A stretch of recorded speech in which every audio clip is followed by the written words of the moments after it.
To follow peace with all men is one of the hardest things to do in this lifetime. I figured out recently that there are some people who they don't even know how to handle your love. So even when you're giving them that love, you're showing them genuine friendship, you're showing up for them, you're showing them love. When they are celebrating, you are there for them, you're just very open. You know, after some time, they don't know how to handle it, so they will sabotage it. Now, it could be a friendship, a family ship, or somebody you just encounter who knows about love and what love should be, but hasn't fully accepted it. I'll break it down, just hold on. I think some people have gotten to a point where when you give them full love, like a love so genuine, a love so pure, and it's too good to be true, the only other option they have to do is to sabotage it. Like, because it's not a kind of love that they are used to. Now, applying this to the love of God, this is something that we do all the time, where we are always, talking to ourselves about guilt. I'm guilty of this thing, I've done this thing before. So, I mean, God cannot understand, God cannot love somebody like me. Like, I keep doing this.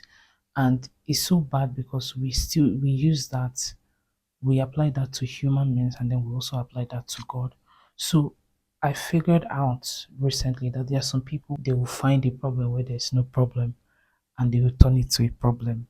And if you are somebody that has constantly found yourself in that situation, um like, because growing up I found myself in that situation a lot, especially with female friends.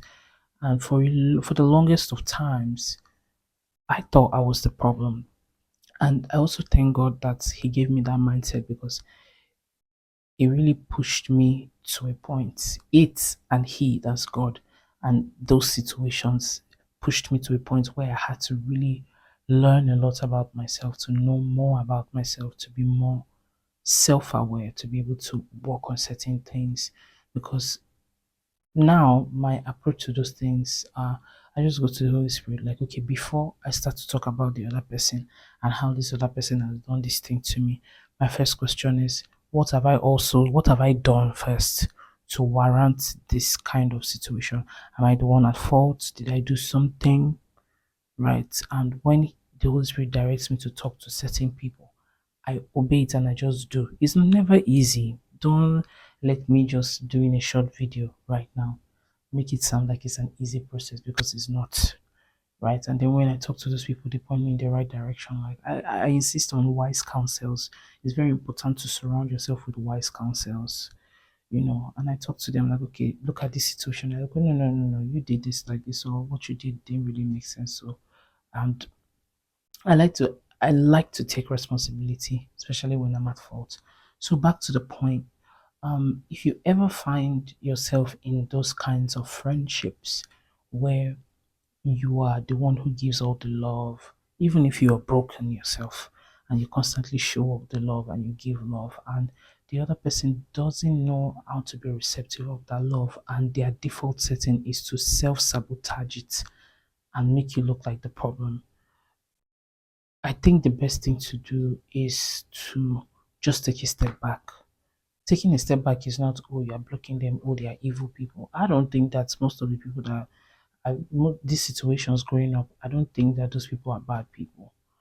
And I really don't. I just feel like at that time, that's what they know, that's what they are aware of. So, um, yeah, and you cannot give what you don't have.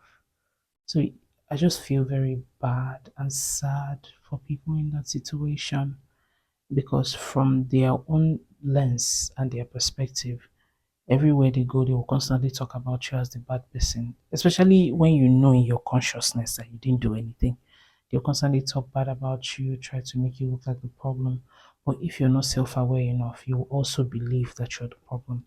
But you also need to get to a point where you begin to know your strengths, you know your powers, you know your giftings, you know the things that you've been blessed with. And you also need to know how it triggers the demon in other people. That's some rema, bro.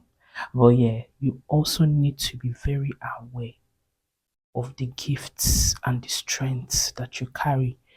That when you go in the midst of people who are not self aware and who are not spiritually inclined, or who say they are spiritually inclined, but they are not really paying attention to the things that they need to pay attention to, you will trigger their demons. Like you will just see them displaying. And for the longest, you would think, oh, this person has bad character. But no, it's just that peace and calm in you. It's just the Spirit of God in you. It's just you coming to yourself and being open to learning to fully becoming who God has called you to be.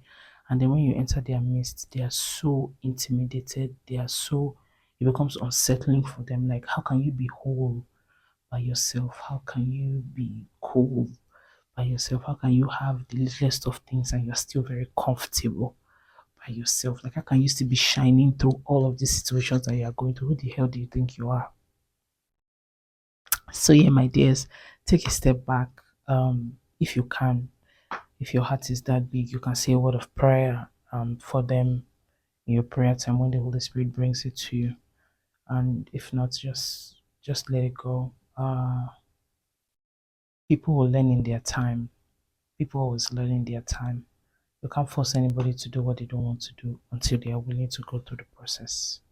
So yeah, that's my 2 cents. And I hope this was really helpful.